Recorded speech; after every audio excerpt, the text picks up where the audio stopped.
Bonjour, je suis Didier Mazier, je vous souhaite la bienvenue. Comme promis, nous allons reprendre nos échanges en ce printemps 2018 et je vais partager avec vous des idées que j'ai eues ou des découvertes que j'ai faites. Il y a un phénomène qui est fréquent et que vous voyez ici à l'écran, c'est que vous allez faire une photo, la photo originale se trouve à gauche.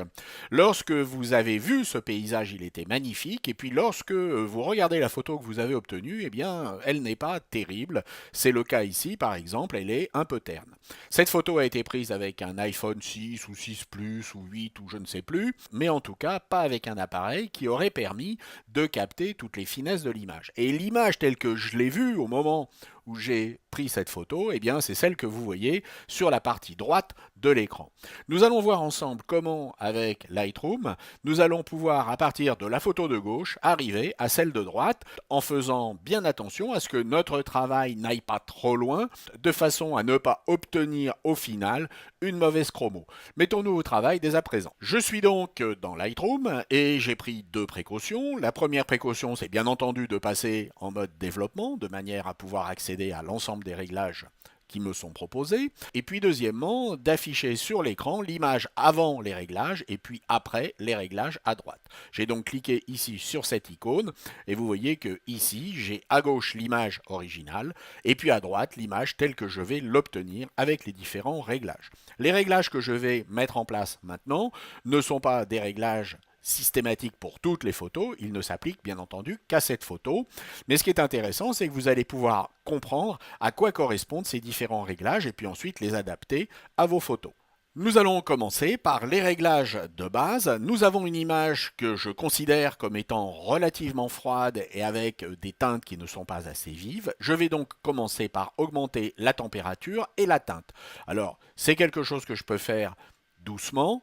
Je peux aller bien entendu à l'extrême. En l'occurrence ici, je pense que si on reste en dessous de 10, on reste dans quelque chose de crédible. Encore une fois, un bon réglage, c'est un réglage qui ne va pas se voir. Vous voyez maintenant la différence entre l'image de gauche et l'image de droite. Nous avons renforcé les couleurs, mais pas de manière exagérée.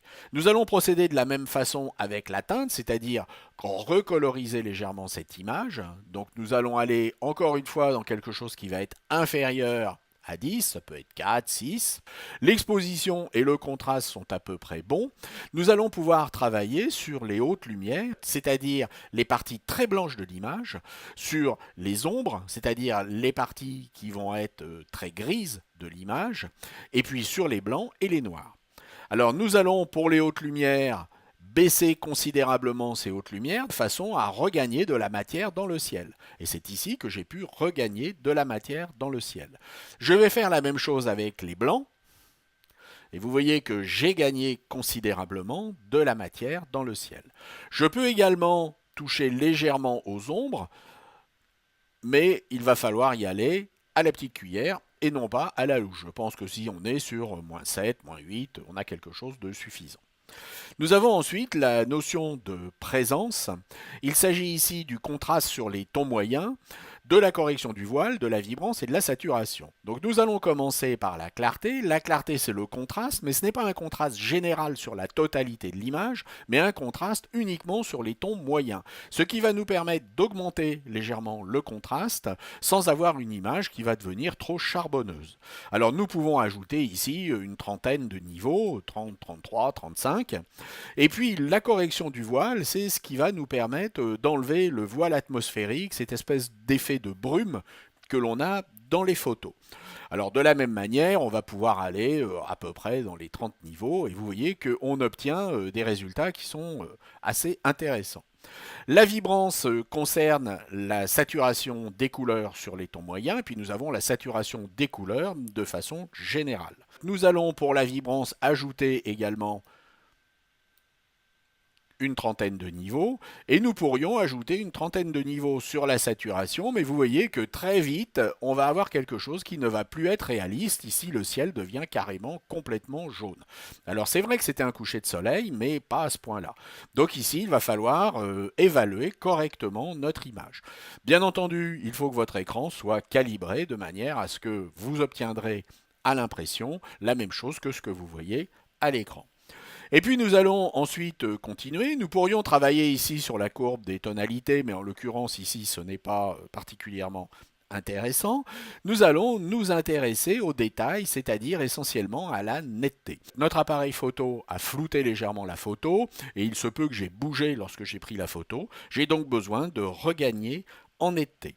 Alors je vais demander un gain également d'une trentaine de niveaux, ce qui est largement suffisant. Le rayon de 1 est tout à fait valable et puis le détail à 25 est également tout à fait valable. Lorsque nous avons augmenté la netteté, eh bien nous avons augmenté le grain. Vous voyez qu'il y a du grain ici dans l'image. Nous allons donc réduire le bruit à l'image. Nous allons ici demander pour la luminance une vingtaine de niveaux et nous allons laisser le curseur du détail sur 50. Nous allons également réduire le bruit qui n'est pas un bruit monochromatique mais qui est un bruit sur la couleur. Et vous voyez que nous avons une image qui commence à être très intéressante. Nous pouvons supprimer des aberrations chromatiques, ça serait des couleurs qui auraient été obtenues par exemple par des reflets, et nous pouvons également activer le profil de correction. Ici, il s'agissait d'un Apple iPhone 6 Plus, et notre travail a donné également du relief à cette photo, puisque nous avons ce chemin qui est bien mis en évidence. Alors bien entendu, il faut opérer ces réglages avec modération. Ici, j'ai un peu exagéré pour que, avec la capture vidéo, vous puissiez voir à l'écran ce qui s'est passé. Mais entraînez-vous à appliquer ces différents réglages.